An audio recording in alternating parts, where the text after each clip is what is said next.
Go ahead, talk, Caleb. International Thunderpounds. All right, so ask everybody if they can hear you well. Can you guys hear me? Anybody there? We're almost set up, guys. We should be done in like a minute. Like, yeah, whatever.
All right. That work? I guess that I think works. so. The transition's gonna be somewhat sloppy, but we should be good. Here, you know what? Can you guys hear me fine? You guys should hear me actually really good. This giant metal wiener. Giant metal wiener. Let's see, can you guys hear us fine now from there? What? All right. We've been really busy today, so I didn't have a good chance to put down any topics. And we don't have Kaylin, so I'm going to draw Kaylin right now. Oh god. Wait, I kind of want to see what I can't because I can't see I'm not on the link. Yeah, Kaylin, just go to my Facebook and you'll see what I posted, and just turn down the audio so that way this doesn't echo. Doesn't repeat itself. Yeah, and then that way you can see what it looks like. But this is kind of the new format. But let me before I finish drawing Kaylin. You're going all out. Don't worry about it. This is Will. Will, What's say up, hi to guys? everybody. I kind of like it How's it though. It's going? kind of like the Grantland channel. Wait, hold on. What did you say, a bunch Kaylin? of art stuff in the background. I kind of dig it. Yeah, I think it's gonna be cool. We're gonna get different lighting right now. We're using the just like the fluorescent lighting, but I was watching some videos today on like really cheap alternatives and lighting. So I think that'll be good. Like you spend like $20, you can just get a really cool light setup. You should talk to Chuck. You should get Chuck to help you with the lighting. You still talk to Charles, right? Yeah, maybe. Well, no, I mean I don't think it has to be complicated. I looked online and it was pretty simple. So Yeah. yeah, so here's Kaylin. So let me see if I can somehow make it so you guys can see Kaylin. So he's just basically black. Just a black guy. So racist. So that's Kaylin. But yeah. Is that like a helmet? Like. No, it's just a black silhouette. Oh, okay. I kind of did that. Like some superhero or some Should we shit. turn him up a little bit? Huh? No, is he quiet? Kind of quiet. Well, only reason why I don't want to turn him up on our end is because like it might reverb. Yeah.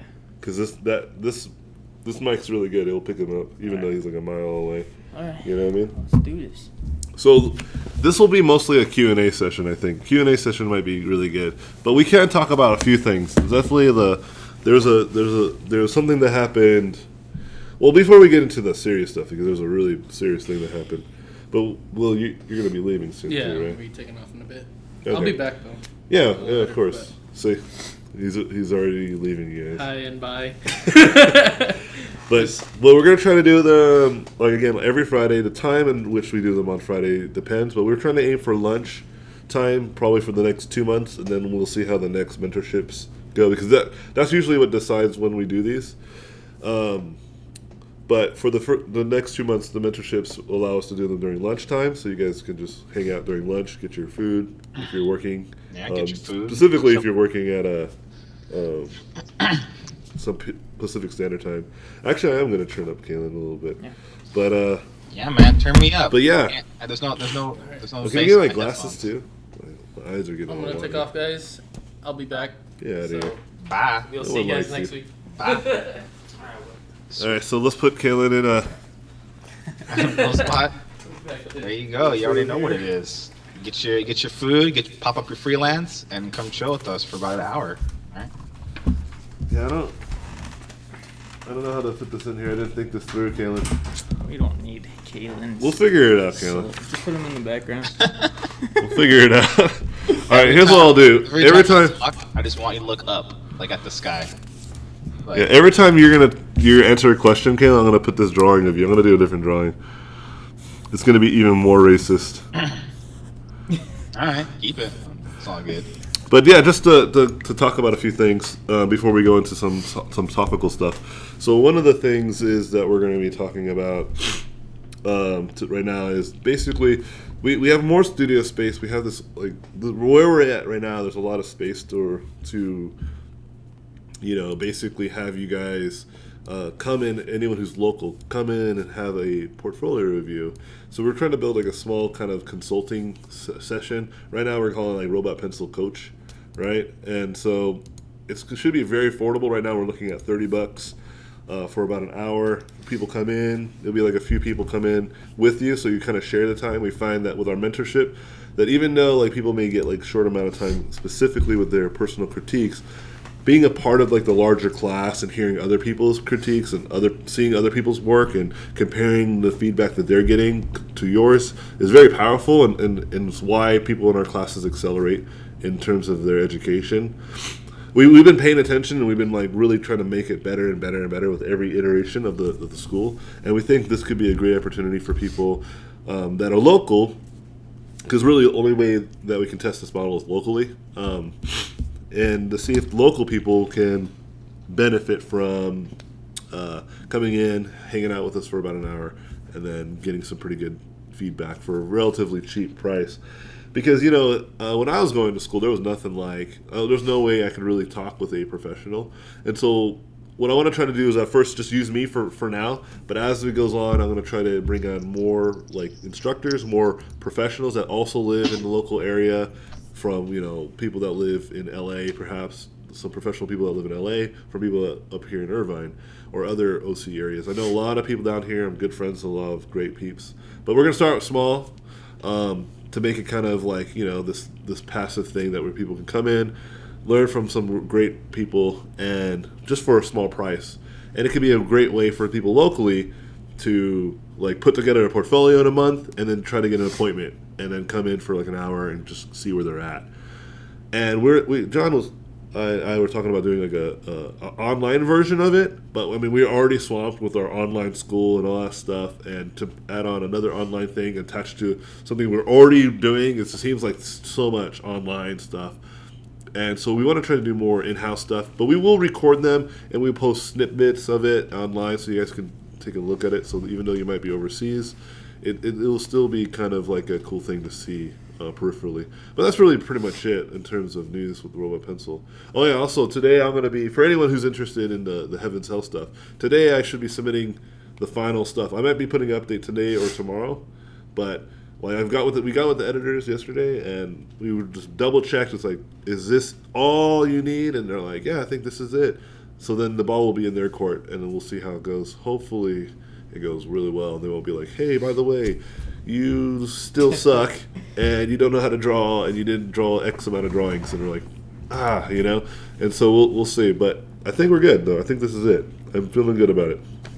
About But that's the what goddamn time. I know, right? I'm doing the Blizzard model in terms of development, IP Yeah. development, and I'm not a big fan of that myself. So it's like, The Blizzard model, so it yeah, doesn't just take about I'll just years. take 17 years to just draw 120 drawings. That's it. No, it's 17 years. then You cancel One- it. And then yeah, you, one drawing a year. That's the way I'm going. You gotta cancel it and do the next version. Yeah, Unannounced book was canceled. yeah. God We damn actually we're going with Heaven's Heck. They're like, what? Yeah. Yeah. Heaven's Heck 2. We just saw it and it just wasn't good, so we just scrapped it, That's what Yeah. art stuff is, There was major layoffs. Yeah. Yeah. There were layoffs. It's just me. The family I was fired fired. myself, and I hired another artist who's much better. That's great that it's coming out though, man. That's been forever. How long has that been? It's That's almost 2 years, man. 2 years? Actually, it is 2 years. For a Straight book? up. This is the month. I remember because the year that I started is the year me and Bea got the month I started was the month that me and Bea got married, so it was a good month. so that was that January then. Yes, exactly. So anyway, We're also looking into turning the Robotpencil stream into MP3s as well. oh yeah, that's right. Ooh. So we want to try to turn this into audio podcasts so you can listen to them while you guys are working and Okay, stuff like that. iTunes. We're gonna try to be in the iTunes life now. No, we don't need to. We can keep it. I want to keep it completely free. I think you can make it free on iTunes. Yeah, you can make it free on iTunes. I think. Yeah, but I think not Pure Volume, SoundCloud is a good one because you can embed it in Facebook or on Twitter, right? You don't have to have like iTunes. You just gotta have a Facebook or Twitter, which I think is much more suitable, right? And then we can also embed it in our website much easier. So it's just kind of like I don't know. Some people might like the iTunes model, so we'll give that option just because people want to use inferior products. Yeah. Well, you could do that, or you could just release it on YouTube. Either or is good. Obviously, there's no. Well, we already released them on YouTube, but so I'm just trying to give people options in terms of what they can listen, like how they can digest the content. So these streams won't be necessarily highly visual anymore, in terms of other than just you seeing me and John and hopefully Will. And maybe one day Kalen, that'd be cool. Every time he comes down here, special edition streams. I booked a flight, and then I booked a flight for the bachelor party. And then, like, as soon as I booked that flight, I'm so stupid, right? JetBlue's like, flights are now $39 one way. And I was like, what? Man. Are you kidding me? Like, I just spent really like $200 for nothing, and I could have gone for like $80. Some bullshit. I think I'll go on a vacation soon and visit you. If that's I'm all pretty right. sure AJ will not let you on a Before vacation. the creative For juice. sure. No, you can't let him. Oh, Yeah, man. I was like, John, go on a vacation. I feel like John's like some No bull- vacation for you, no, never. He has to do it. Like, Ever. if John leaves for like 2 days, where are all the emails gonna go? They're gonna be like, Well, we have Will, so there's help now. Yeah. So it's We'll all be like, good. I only You talk- can go on vacation, John. I'll But be- we're the ones that are kidding. What the hell? John's like, I'm just kidding. I won't go on vacation. yeah, you should totally come visit, all that kind of stuff. But we have a lot of stuff to possibly discuss. First of all, the things that you don't tell me, which I imagine would be some creative juice. So what's going on with that? So yeah, right now, I think we're good with that. We're gonna do some hardcore marketing and stuff next week. So I'll give you guys more info. We're getting the topics in which the instructors are going to be talking about, but it's going to be like a TED style kind of a creative event. Like if you're a creative person who works in the entertainment industry and want to get a kind of a more affordable version of a TED Talk, that's kind of what I'm trying to do. Because TED Talks now are like $6,000, I think, and you have to be invited to like even like participate. How do you get invited to a TED Talk? Just got to be a badass, I guess. I don't know. So you're gonna do it like Steve Jobs. You're gonna walk out with like, just gonna have like the picture behind you. Let me grab something really You're quick. gonna do the Steve Jobs hands movements, stuff like that. Are you gonna present like an iPhone or something that I don't know about? I feel like this is like epic. You're gonna like Check it. present a new Wacom stylus. Present the robot pencil. Check that out, guys. Oh, we got a Yeah. mug leveling up. Yeah, I like that. I'm getting a little swole though. I feel like I took up too much pre-workout. Like my pre-workout is my post-workout. Real. But Real I'm trying to get buff, buff. so I'm cool with that. I have like cauliflower ear, like I'm a foot.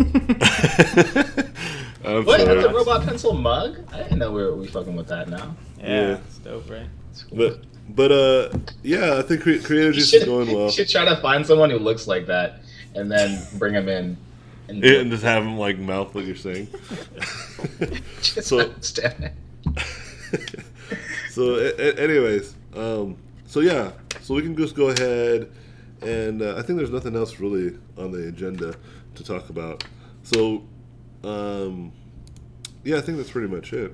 All right. So So- we'll go into questions then. Yeah, I feel bad because we didn't really set up any topics. We were trying Did to. you want to talk about that real serious note thing? Yeah, we can talk about that. But like, yeah, usually I have some topics that are ready, but we this is our first like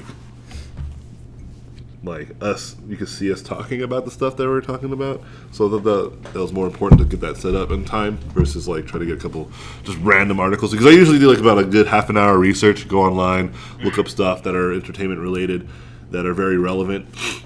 But I didn't get a chance to, so it's okay. Next stream. You can bring up trailers now and stuff like that, like, right? Oh yeah, we could have always done that. I think we'll just what we're gonna do is gonna have it set up eventually where maybe we can have the laptop here.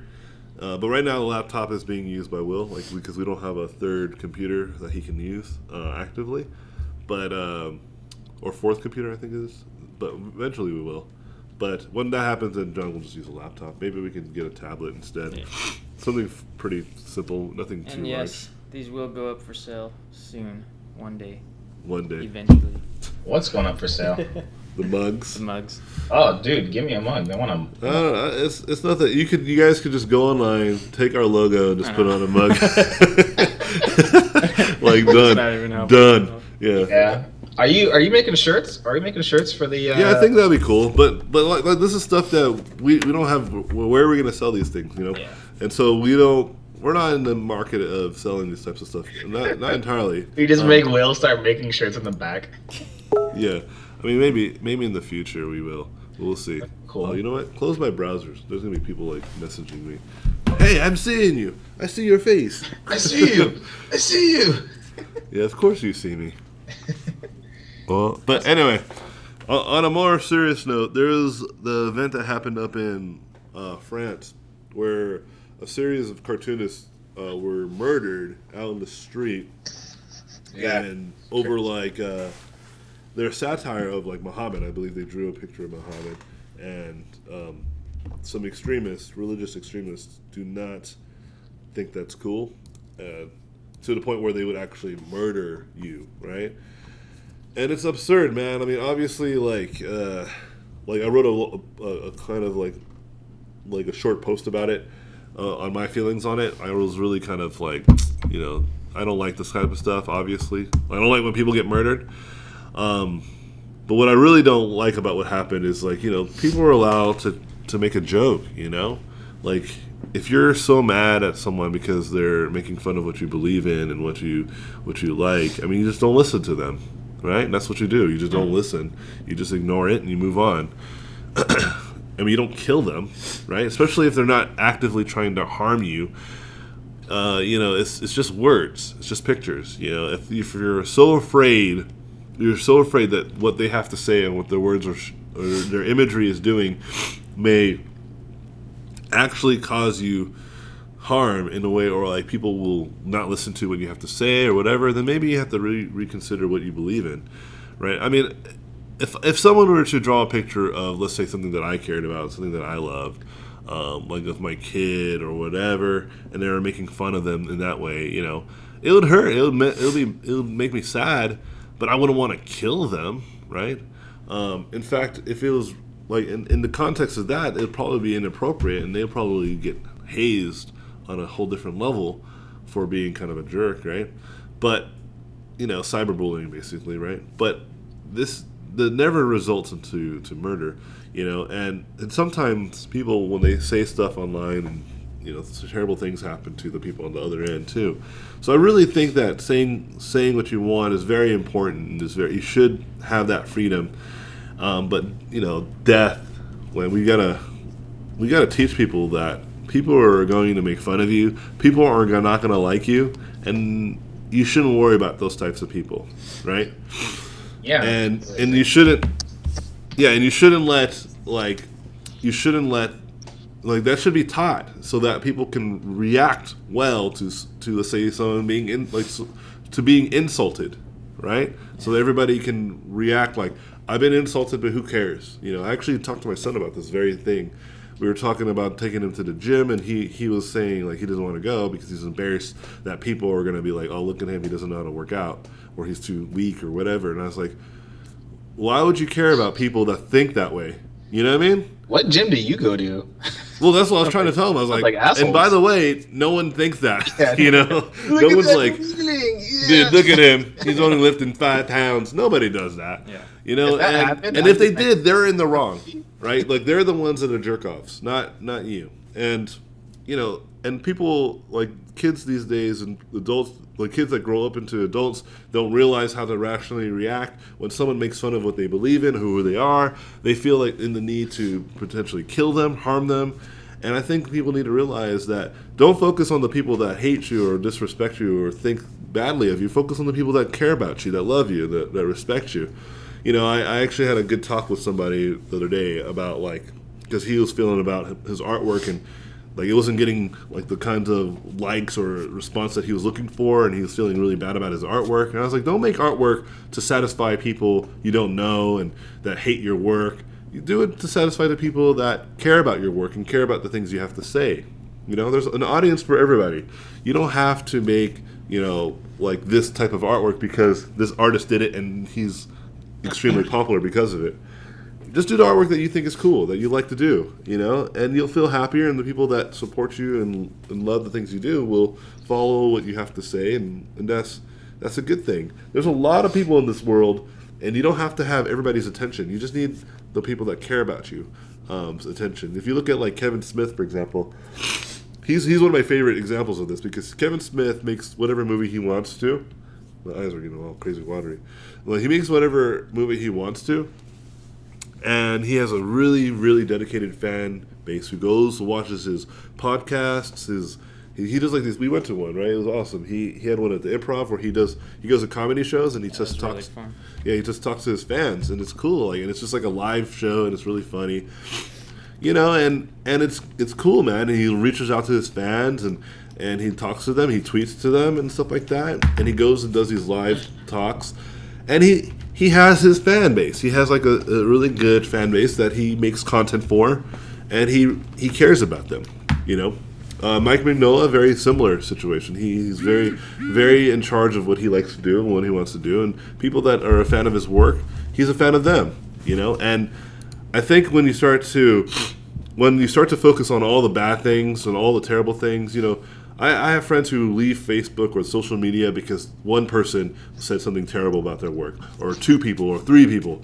They're like, oh man, this one guy like wrote such a freaking terrible thing. He said I'm a hack, I'm a cheat, etc., etc.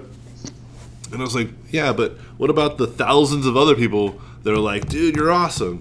You know, like, why are you only focusing on the negative instead of the positive? I mean, criticism is important. You know, when someone tells you something that you feel like, actually, that's a good point, you know, and they don't say it in a way like you're a dickhole, right? But they say it in perhaps a constructive way. That's always welcome, of course. But if someone's obviously just like, you're a dickhole and I hate you, I mean, there's nothing constructive about that, right? So you just ignore it. And so, you know, whenever I see these instances where people are dying because of people's opinions, it just bothers me. And I think if, like, I'm not here to convince those who believe this otherwise, because the people that are listening to this are clearly not that. My audience aren't extremists, right? But I think as someone who does listen to the things that me, Kaylin, and John say, I think when you go to talk to other people, you should remember you shouldn't also be negative in terms of how to react about this situation.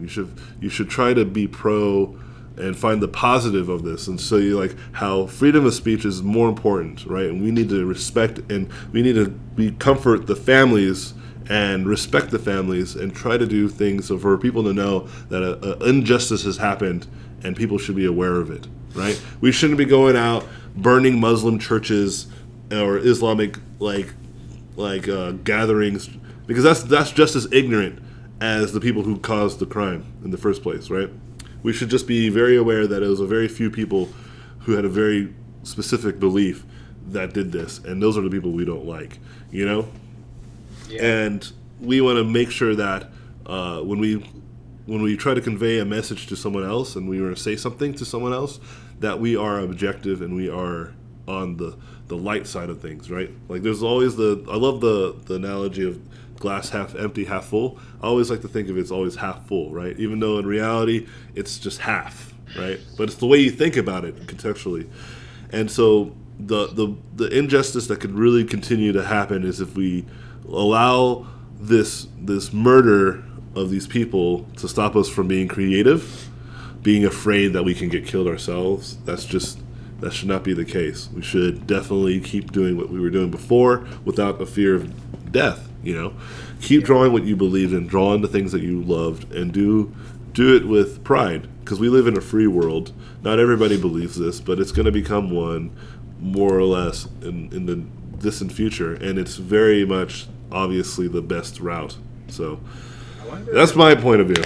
Did you hear that the they ended up killing the two brothers that shot him? You think about it, like people found him and murdered Yeah, him. there's a raid. well, I mean, like the way that I think about it is like, Situation. I wonder how the art community in the next few months is going to respond. Just because, like, if you think about it, right, if they did this because they wanted to strike fear, right?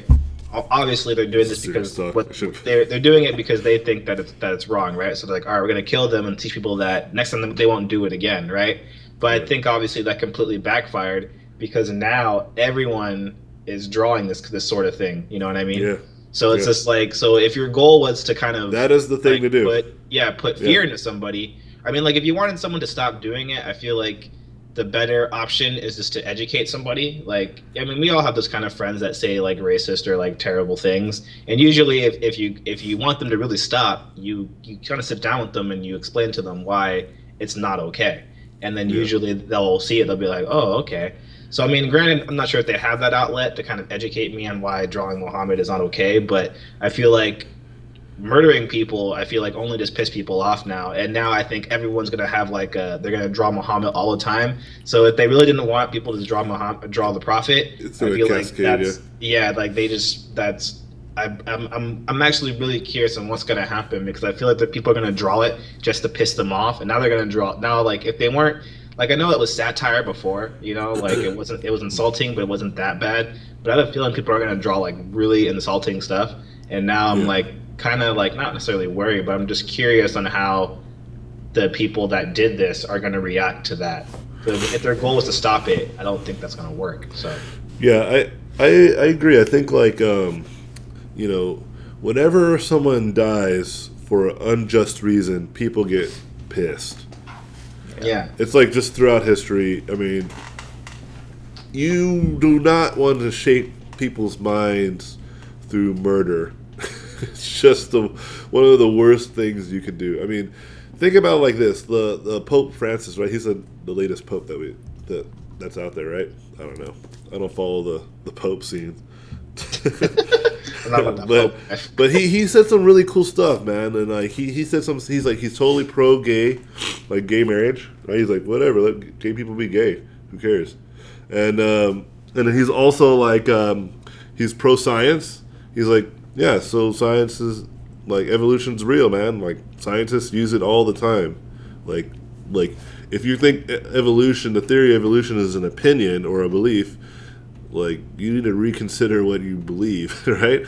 Because it's not a theory is not an opinion. A theory is a very educated, very fact-fueled piece of information. It's not 100% law, right? We have laws that we can say nothing will change this, and this is fact. But there's things that we don't know entirely that we put in the category of theory. And I think in common speak, people use theory as an opinion, but its reality is not. And even the Pope, like the most like iconically religious, like Christian figure, says, yeah, evolution, man, whatever.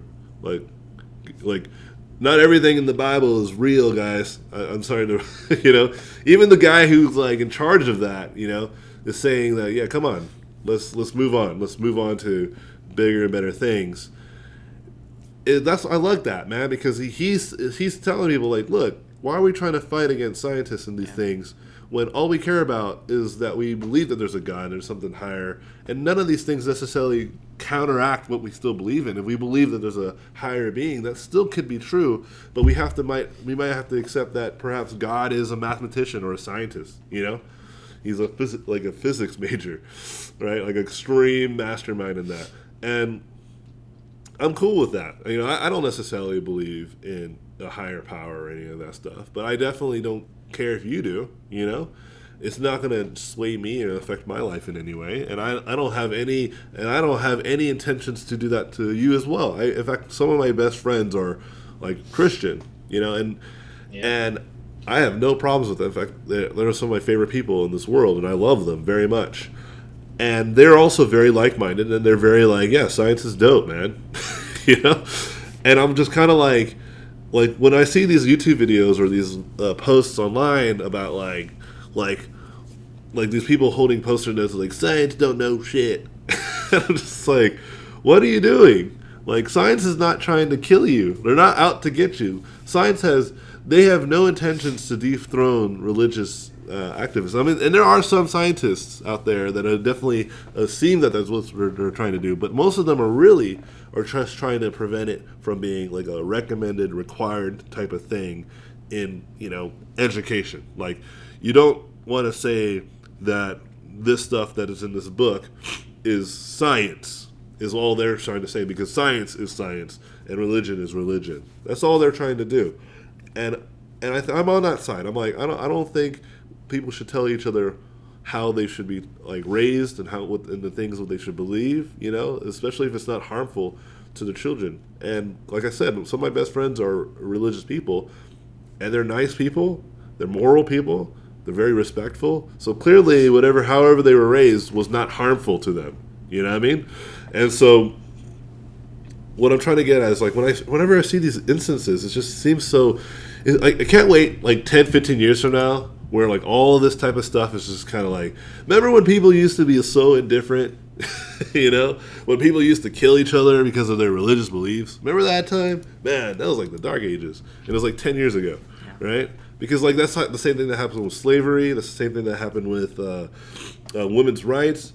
There's still like racism. There's still like sexism. There's still all these types of things. But it is on a general note bad, right? People on a general consensus say, yeah, that's pretty stupid,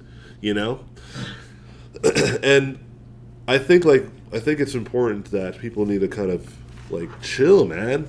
Don't kill one another, dude. Like, it's fine. Like, yeah, just believe what you want to believe, and don't hurt someone else, especially someone you never met, someone you've never you just know them through some sort of weird kind of like microscopic view of them, but not the whole picture. I mean, these people had families, like, they had kids, and this kind of stuff, like, on the flip side, happens on the other side of the equation. I'm also sensitive to those on the Islamic religion and Muslim religion who are constantly now, because of this, now in some sort of danger, right?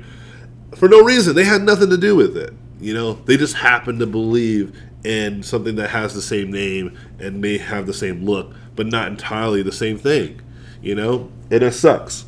And it sucks, and I can't wait for that to go away, where we start to just say, that guy just killed that guy because that guy's a murderer and that guy's a victim. And that's all we say it. That's all we say about it. We don't say, that guy was a Muslim and he killed that guy because he made fun of his Muslim beliefs. And then all of a sudden make it a Muslim thing, What happened just, that guy's just a crazy ass, like, asshole, and he killed an innocent person, That's pretty much how I see it. And, like, I'm not going to go up to my Muslim friends will be like, the fuck? What's going on with your religion? It's not their fault. It's not them that's telling them. He's like, yeah, I called him up. I told him to kill him. Because I was like, hey, you're making fun of our religion. It's not like that. And I feel like people need to realize, like stop generalizing, Stop generalizing. Are these the same people that make fun of your son at the gym? Wait, what? Are these the same people that make fun of your son at the gym? The imaginary? Yeah, right?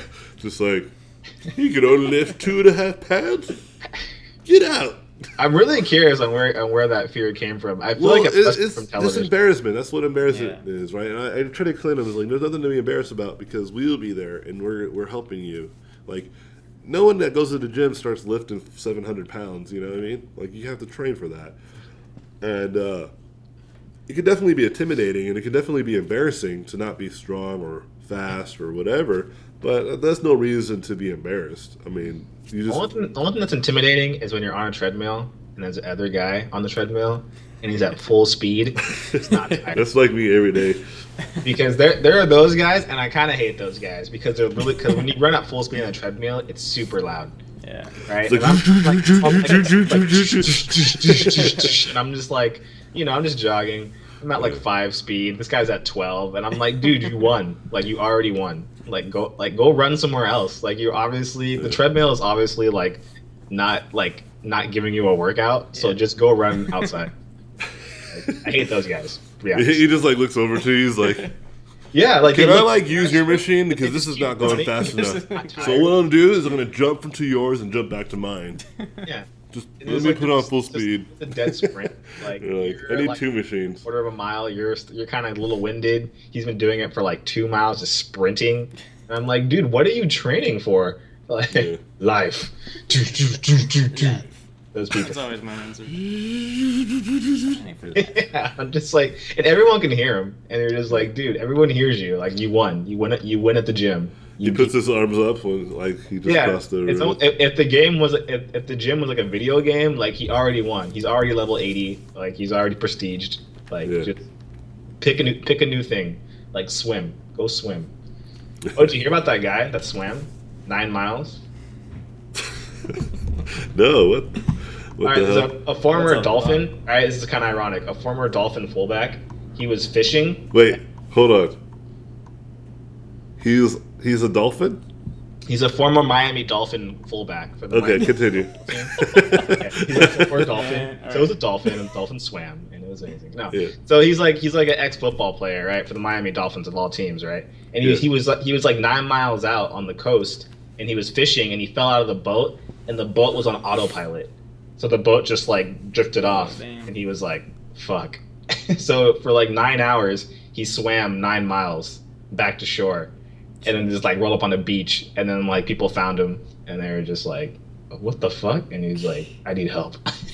And he got treated for hypothermia, and he lived, of course. Wow. But like, I guess they interviewed him. Or And like, he's a Miami Dolphin, the irony there. yeah, the irony is there's about That this is guy, and he's like, hilarious. he doesn't want to be interviewed. You- There's probably so many yeah, you- Miami dolphin puns and shit. You just But, can't like, make that up. Apparently, he was just like, "Yeah, I fell out," and the boat was like just rolling away, and I was just like, "Fuck." Like, I don't want to die, so I'm gonna swim.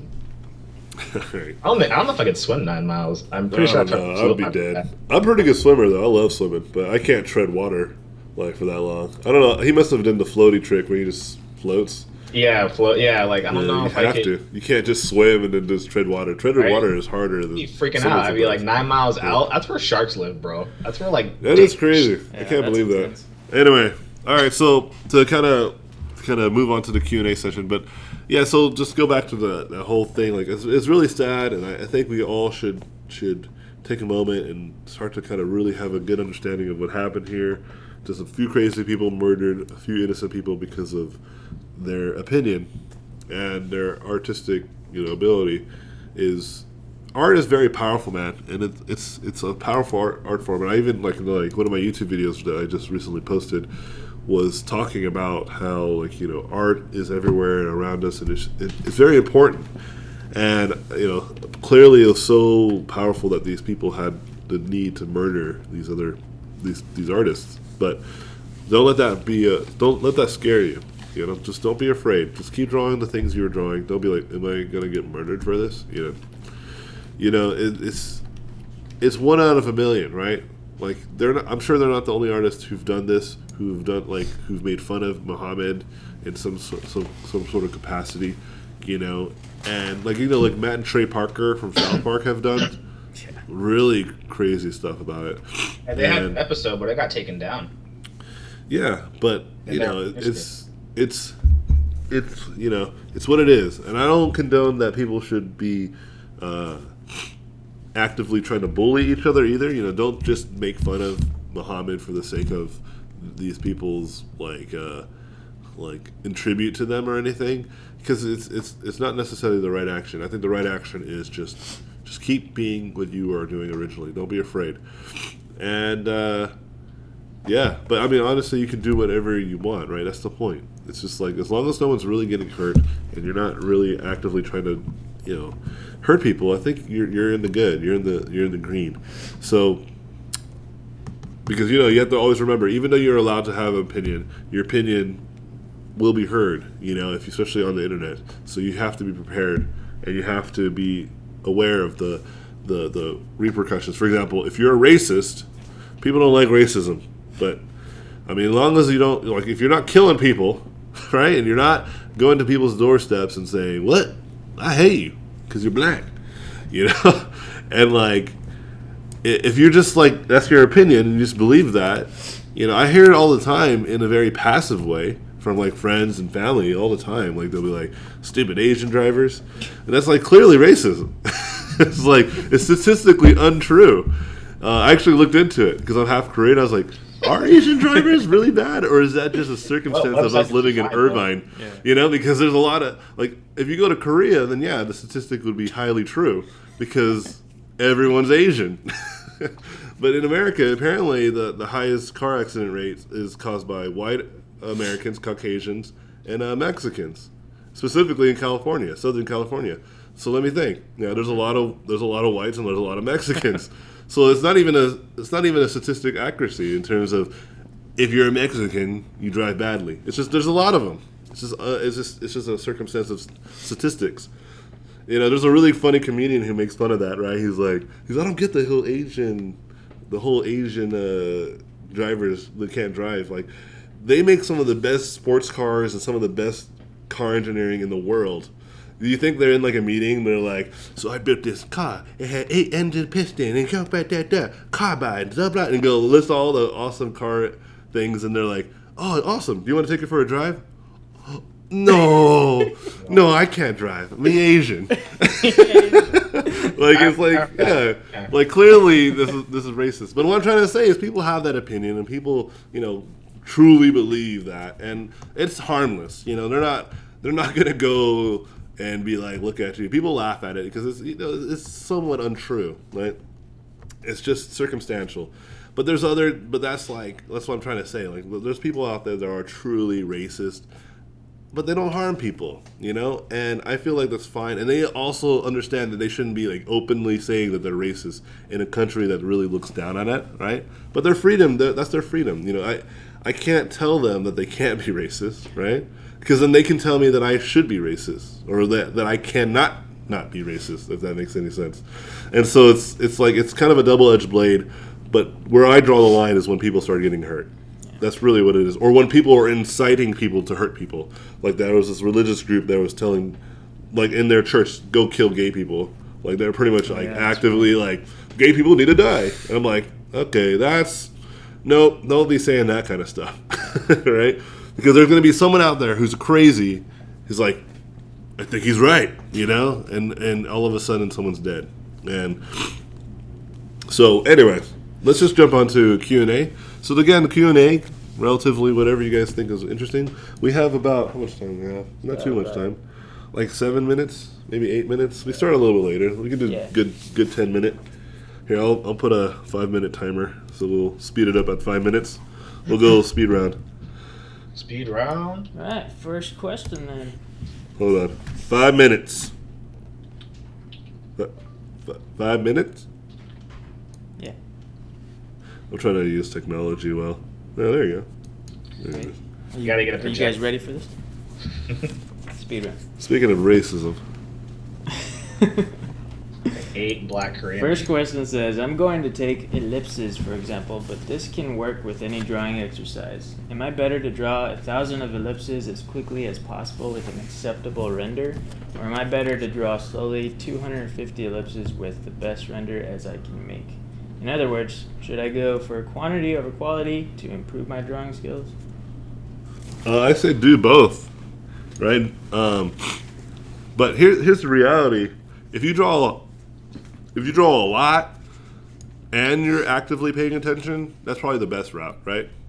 Like, I like to say that the quantity over quality, or quality over quantity, is a real. I understand the principle behind it, but I think it's better to think of it like quantity fuels quality. Like, if you draw for 1,000 hours, even if you are mindlessly just drawing, you're gonna improve dramatically, right? So if you have just a little bit of mindfulness as you're doing a quantity amount of drawings, you will improve pretty significantly. But it's always about quantity, it really is. Like, you just need to just draw a lot, regardless of how you do it. You just need to do a lot of it. So I think here's a good way to do it. It's like, if you're going to do 250, every 50, stop, look back at what you were doing wrong, what you could do better, and then do 50 more and do it again. And just keep analyzing, take a break to analyze yourself, and then go on to the next 50 or whatever. And then, but ellipses, drawing ellipses is a motor skill, right? That's like a very mechanical thing. So honestly, it really would just be like you could just straight up just draw 250 ellipses, and you'll get better because it's like you know what an ellipse looks like. So you'll be like, oh, that doesn't look like an ellipse. I need to do it again. Oh, that doesn't. Oh, that doesn't. Your body will eventually pay attention to the times where you're like, oh, that does look like an ellipse. And your mind and body will pay attention to that often. And if you keep doing it, yeah, you'll just draw ellipses, even if you weren't actively thinking about it. Like design, color theory, painting form, and stuff like this. This stuff might require a little bit more cognitive activity. But like just drawing straight lines, circles, that's just practice. That's like just practicing like catching a ball or juggling. It's just motor skills, right? I'll be back. I'm going to take this. Kayla, answer the next question. All right. Next question says, it's actually for AJ.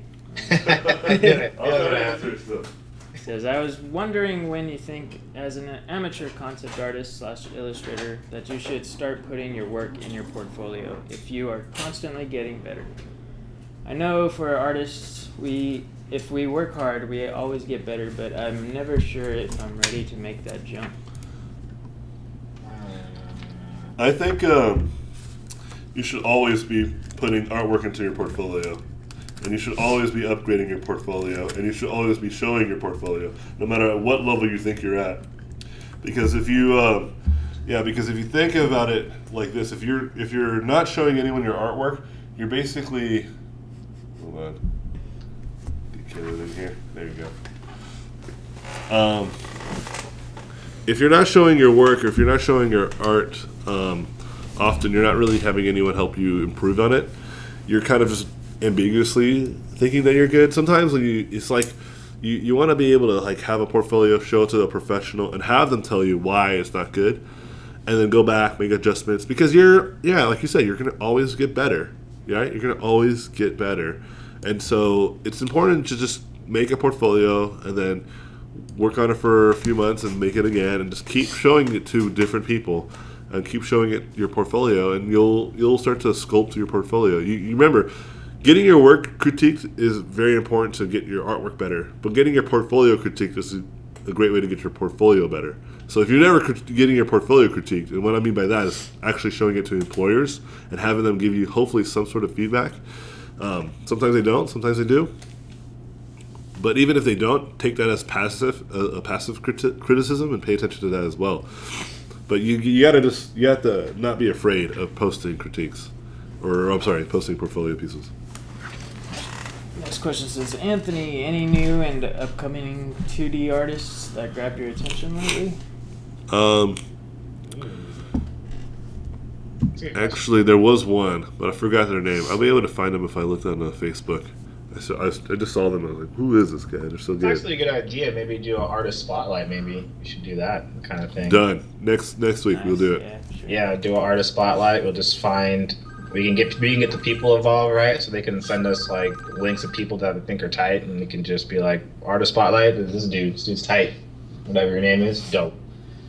All right, we got 5 more minutes, so we're gonna have to lightning around this. Yeah. For sure. All right, let's go. Anthony, I'm doing your mentorship in March. Is there anything I should work on to prepare better for it? I look forward to it massively. Yeah, real quickly, just a few things. Let's bring it down to 3 things. Practice your character, like anatomy, like just drawing a lot of live nude or photo nudes, or go through anatomy books. Basically, study anatomy a lot because we're a character class. So if you can get that stuff out of the way, we can focus mostly on design, which is probably the more important thing to try to get done and do well. I would say also work on some fundamental design ideas. Look at a lot of animation art. Look at a lot of product design. Look at shapes. Study that, and then lighting and form. Like, get used to painting form. Do like just regular objects in a room. Light it. Do a lot of still life. Do form paintings. Just practice anatomy, some fundamental design principles, and I just said it, lighting. And then these 3 things are the kind of things I talk about a lot in the class, and I address a lot in the class. So if you already have a kind of a somewhat idea of what you're doing about these things, it's going to be easier for me to be like give you more specific problems for you versus like general problems. If you have like a really big issue, I'm almost always like focus on these little things first. But it's no matter because people who start out slow in the beginning of the class still find ways to expedite and actually grow and actually catch up to some people. We have some great examples of this in our school. And so I really don't believe if you're a beginner versus advanced, you guys should be separated in terms of how my mentorship works. I know that some places it should be, but the way that I find that works, it really motivates the younger or the younger or the more less involved or not involved, evolved students to kind of be more motivated when they see some of these higher tier students and the work that they're doing. So. Did you receive any messages that anyone actually completed your December challenge of killing 2 sketchbooks? Personally, I barely filled one. Not giving up though, and gonna finish the second this month.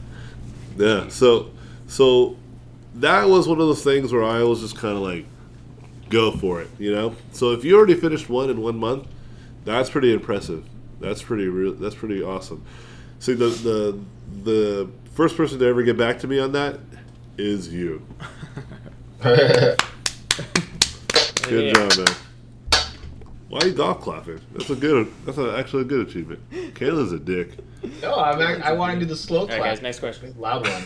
If you're interested in doing your mentorship, is there a threshold of skill that we should pass prior to Okay, signing we just up? said this. So yeah, it's like I think if you draw stick figures, maybe you should practice a little bit of drawing. But even if you practice, like, just draw stick figures, it's fine. Like, John is a great example. I love using John because he's only been drawing for, like, maybe 7 months now, maybe 8. And he's actually gotten pretty good at it. And he hasn't put that much time into it. And that's kind of my point, is that, the mentorship works really well, even at a peripheral level. Like, he's only been paying attention to it peripherally. I haven't really critiqued his work like I've been critiquing the students. He just listens in. And even Will, we just hired Will, and Will is like starting to draw now. He's like, oh, I want to just draw. I think it's just inspirational. Like the way that we set it up, it's like it's a very inspirational vibe. Like everybody wants to work, everybody is motivated, everybody helps each other. And so I'm just really there. I'm just the ringleader, really. I'm just like, this is what I know, guys, and you're doing this good, and you're doing this good. I'm very supportive in terms of my critiques. If I feel like there's something that you're doing badly and it's like you're really down on yourself, I'm really good about bringing you out of that. We had one student that was kind of going that direction, and then I totally brought him out, and then he messaged me later. He's like, oh man, I totally had the wrong point of view, and he got out of it and he's more positive. So I think it's important for someone who has low motivation to take the class. And it's also important for people that have high motivation. Like, really doesn't matter. For people that have high motivation, I'm just really there as an art director at that point. I'm just like, this idea is good. Put it in your portfolio, you know? But if you're at a very low level, it's definitely more beneficial to you because, like, you're seeing all kinds of people's work, hearing all kinds of feedback from all different levels, and you can watch it again and again and again. So it's really... It's a really powerful class, and we really like how it's set up. I mean, even Kalen was saying, like, he's taught in different schools and platforms, and he's like, his mind is blown at how much faster the students in his class has improved than any other schools that he's taught at, which is cool. Let's do one more 5 minutes. I keep talking too much. Yeah, we still have a lot of All right. questions. This is the real lightning round. This is the actual real one, because we have to get going soon, too. So what do you think of digital art as art? It is art. A lot of people don't consider it real art because it's not traditional. What would you tell these people? Don't listen to them. I wouldn't tell them anything. They're wrong. I'll just feel like there was a time where people that painted oils were considered cheaters, right? It's like tempera is the true medium of artists, and then that obviously went away. You know, so it's just, and then like same thing is going to happen with the digital painters, like digital painters. Yeah. Like people, like one day you're gonna be sculpting with your fingers, like in a virtual reality, wearing an Oculus Rift, and they're like, there used to be a time where you actually had to have a Wacom tablet and Photoshop to paint. You know, that's gonna happen, and then they're gonna say that new technology. It's evolving. Yeah, it's gonna always evolve. Art is good. You know, it's good when you see it. You know, no matter how in the means of how it comes about, that technology and tools will always be changing. Will you be doing any more Gumroad videos soon, or have you finished with the second run? No, I just have been really busy. I'm still on the second run. I actually have like a list of stuff that I want to do. Perhaps next week when we get started. Or because we're just started our mentorship and we went to Christmas break and it was like New Year. It was just like right when I started to go on my second run, like all kinds of stuff happened. How about you, Kalen? Yeah, probably not. I don't think I'm gonna do any this year. I mean, at least not until like later, just because I'm still.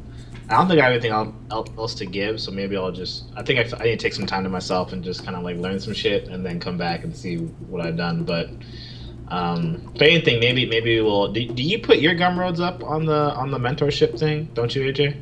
I just put them. They're separate from my actual class. Oh, okay, never mind. I was gonna say maybe I'll just throw them with you then, or throw the save environment and characters. But yeah, I don't think I'll be doing it anytime soon. I'll probably do some free ones just for fun when I try new shit out. But yeah, I'm kind of. I feel bad. People are like, "When are you gonna do the next one?" Wait, and I'm like, we could set up yours actually. We could set up your totally. mentorship, like your old mentorship classes, because we've done that with ours. And we can set them up. Selling good. yeah, so then let's do that. I guess that's probably the best thing that I could probably give to people is probably from the mentorship things. I would say. Yeah, we'll set that up, guys. So if you guys are interested in the old mentor, because we are trying to update at least every few months, so every like 2 or every cycle. So we're on technically our second cycle with the mentorship. So these are a whole new set of videos that we'll use for probably 6 months or so, and then I'll recycle. I'll put them out for the public and then make a whole new video series because I get better. Like these ones are so much better than the ones that we just released, and so, anyways. Question for the Robotpencil Guild. It says those who sign up for the year subscription will receive more benefits from it, but $150 to $200 from one paycheck can be a lot. Will it be possible to sign up for the yearly subscription and pay $15 to $20 a month and get the same benefits? I think the benefits for those who can pay in bulk are gonna still be paid in bulk. I think there's gonna be a divide still. It's just like any other kind of subscription model versus like subscription based on full payment, right? It's just because when you do full payment, you've already committed and you've already given us an idea that you're going to stay for the whole year versus like, because if you do like the subscription model and let's say you cut out halfway through, but you got all the perks of the full year, that's unfair for those who paid the full price. Does that make sense? So I don't know if there's any real strategy, but we're very lenient in terms of working with people. If we feel like you are honest and you're willing to do the type of stuff that you're saying, we're not like, we're only like a few people, so it's not like we're like this high corporation or anything. But it's very important that we try to make sure that we keep it pretty honest and in terms of integrity, so that way we don't like say, hey, this guy only has to pay monthly, where you have to give us all the money and he gets all the same benefits. You know, that does immediately already sounds unfair. So we got to make sure that it's fair. So I understand, but at the same time, you got to think about like the other perspective of it. Like, is it necessarily something that's fair? And from the sounds of it doesn't seem entirely fair. So, How does a slow artist that is very good get fast? like every other artist, there has never been an artist that just draws fast, right? You don't just start out drawing fast. Everybody starts out drawing slow. And so the way you get fast is by eliminating mistakes, like getting rid of bad habits, and being efficient with how you paint, pretty much. Those are really the 3 things you should be focusing on. And timing yourself. If you never time yourself, then you never know how fast you paint. How many more questions? Yeah, probably about 7. All right, let's really lightning round. The real lightning round. So there's this idea that you can have study sickness, a thing where people study too much, which then has a bad effect on their illustration/concept art skills. What is your opinion on this? I've never heard of it. It's called the Iterator. You know who that is. Question. You had a part of Paint critique submitting. What happened to that? Yeah, that was hard to manage. So that's what happened. But I feel that was a failure on my part. I apologize. Later on, we'll try to get it. Yeah. Next question. I'm on my 30s. Is it too late to start drawing? No, never. It's only too late to draw when you're on your deathbed. But even then, I'll still be like, maybe. I was like, maybe you can do it. Eyes in the future, like 2020. It doesn't, like, let me tell you guys something. If you really work hard, it only takes you maybe a few years to get really good, especially now. So don't be afraid of age. There's artists today who are like in their 60s and 50s who have been painting. You know, I started when I was 23. So if I would have started when I was 30, then I would be 37 today, and I'll probably be doing the same thing as. Started when I was like 19, so. Yeah. See, so Caleb started when he was 19, and I'm clearly better than him. Oh. I'll I'm fight just you. starting. I'll fight you in a gym. Yeah. And John's just starting, and he's already in his late 20s. So yeah, it doesn't matter. Don't pay attention to age. As an aspiring artist, I do practice and study, but what my concern is how to maintain focus. Many people, even family, they always bring me down and demotivates me to not follow the art career. Sometimes it's frustrating. Did you have this kind of struggles as well? Yeah, well, so I have Asian parents. Just don't listen to them. Well, I don't have Asian parents. I have an Asian parent, and she's the whole be a doctor, engineer type of thing. And I was like, whatever. I'm just gonna do whatever I want. And like I said earlier, in the very early of the stream, I said, don't listen to those people who are giving you feedback that's clearly not progressive. You know when you're listening to progressive feedback, you need to surround yourself by positive people. You know what I mean? And luckily for you, there's a lot of them. And you might not know them on a personal level, like in a same room or something like that. But there's a lot of people online that you can start associating yourself with and becoming friends. There's communities out there that are very positive. Like one of the best achievements of our mentorship, aside from people improving, and I think one of the main things that helps improve people, is that we built a community for people to talk to each other, and we want them to do Google Hangouts more often. And so that's something that you should do too. You should just surround yourself with like-minded people and stay focused. Because every moment that you okay, how many more questions do we have? We have about 3.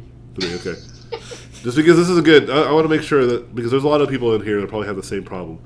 Mm-hmm. Think about it like this, man. Like, there's 2 ways your story could come out. One way is your story is you fail, you give up, and you quit, and you don't become an artist. You do whatever it is you end up doing. Maybe you live a normal life, but you have life of regrets potentially, right? Or you could be happy with it, that'll be awesome. Or the alternative, you do pursue this, you work your ass off, you ignore all the hate naysayers, and then you become one of those people that tell the story of like how everyone was holding you down, and was treating you like shit, and you still made it through. You could be that person. Because there's lots of people that I know in our community that have that story, and they're very inspiring, and they're very great. I don't have necessarily such a hardcore story. I just know my story is very hardcore. When I was 23, I was pretty much like about to live in my car, and I was like a plumber, and I didn't like any of that. So I just switched gears. You know what I mean? And so for me, it's like the worst thing you could do for yourself is to give up because someone told you to give up. That's like the worst thing you could do. Because they're not in charge of your choices and your decisions. They really are not. Even if they assume that they are, they're really not. You are the one who holds your destiny, and if you embrace that, you will achieve your goals, and you will become an awesome person. And then you will be the one that be doing live streams and inspiring others. Yeah. So just keep that in mind, man. You can totally let people bring you down, but that's obviously the worst thing. Just watch Rocky. Rocky 1. Or watch the fourth one where he fights the Russian, and where he's like, it's clear like good guy versus bad guy. Yeah. First Rocky is a good one. Watch Rocky every time you feel bad. It's like, oh yeah, that's a good point, Rocky. Oh yeah. Because that's a real life story of Sylvester Stallone too. Sylvester Stallone was like an underdog in his real life, so it's a really good story about him. That's why it's a really good movie. Is your mentorship only for people that are ready to get jobs? No. But I want everybody to get jobs, yes. I think that's it. Okay. The last one says, not an art question. Any physical workouts you would recommend for a beginner? Yeah, push-ups, sit-ups, squats, running, like sprints. Deadlifts. No, he said beginner. Calm down. Pull-ups. Like, if you can't do any of these things, then do like the various there's sub versions of each of these. You could just go on YouTube. Push tires. No. All right, fine. Don't listen to Caleb. Caleb can't push tires either. Push tires. He's not a beginner. I try to take a tire from someone's car. They wouldn't let me. So. Yeah. Just grab your spare tire. Yeah, Like, just what are you doing? I'm like, I'm working. out. push-ups are like do a lot of them too. Like do a lot of everything that I just mentioned. If you cannot do a lot of, let's say, pull-ups are one of those things that a lot of people just can't do right out of the bat. That's like a really hard workout. There's a lot of things you can do that substitute to help you get into that. But yeah, Alternate days though. That's actually real. You should Train at alternate 10 days. times gravity. You can injure yourself. Yeah, 10 times gravity. All right, last question says, are you guys working on an art forum that can be open to people who aren't doing your mentorship? Well, that's what the Robotpencil Guild is. It's very much like kind of like the Patreon model that we've been seeing. In fact, someone suggested it to us. But what basically the way it would work, we would just basically build an exclusive club where you would only spend like $15 a month to be a part of. And the only reason why we are putting a price tag on it is, one, so we can maintain it and actually try to be actively there and pursue your education and improve your works. But alternative reason is when people invest money versus people who do not invest money. When you invest your own money, it's kind of like you're already kind of that you're on the next level. And for example, when people invest $1,000 for their mentorship for like the 2-month program, they're fucking committed.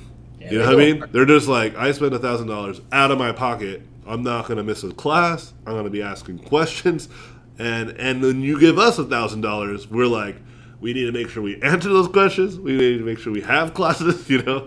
And so it's kind of like if we put some sort of price tag on it, it creates, the community will stay a little bit, it'll become smaller, but a little bit more tight-knit versus some of these really open forums, which are great. I think there's a lot of free forums already that you can be a part of that has nothing to do with us, that I could highly encourage you. Brainstorm, Level Up, Polycount. There's a lot of these great forums where you can go and talk to people and be part of a community that is very open, but sometimes it's just too many, and so the point is to try to keep it relatively small. And I think by putting a price tag on it, it allows us to monitor it and help us actually be participants of it more openly, like more actively, because now it's part of our job versus just like a free forum for people to just hang out. And because if it's free, then there's no real entitlement for us to even be there. You know what I mean?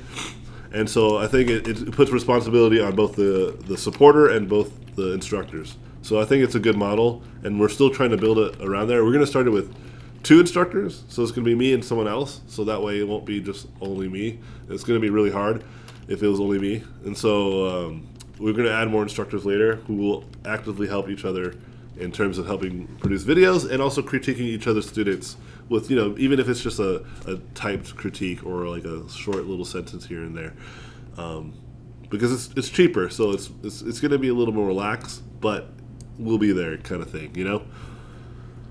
And then private Q&As, I think that's going to be another attraction of it. Like there'll be private Q&As for those who are part of it. Again, I think exclusivity is the way to go with this. And I think it will work out well and affordable. I think $15 a month is not that bad, and if we make it like you can cut out whatever you want, then that's fine. So if it's not for you, you can always leave. All right, guys, we need to stop. You want to say bye, Kaylin? Bye, guys. What? Why are you making fun of my voice? All right, guys. Thanks All a right, lot. guys. And yeah, John's gonna have to walk over there, stop the stream, and then because we don't have it all, it's really all held together with duct tape. Yeah, but see you guys later. Thanks for stopping by. We're gonna try to do more streams like this where we're hopefully maybe in the future get Kaylin's face like on an iPad or something, like a webcam. Yeah, but we were also thinking about doing something really racist, like just get different black people and just put his face. I want Will Smith. You're getting sued, We're get talking lawsuits. about this. But Give me anyways, and I'm then we have to go. We have to set up our classes and put up some videos, and I need to submit some heaven hell stuff. So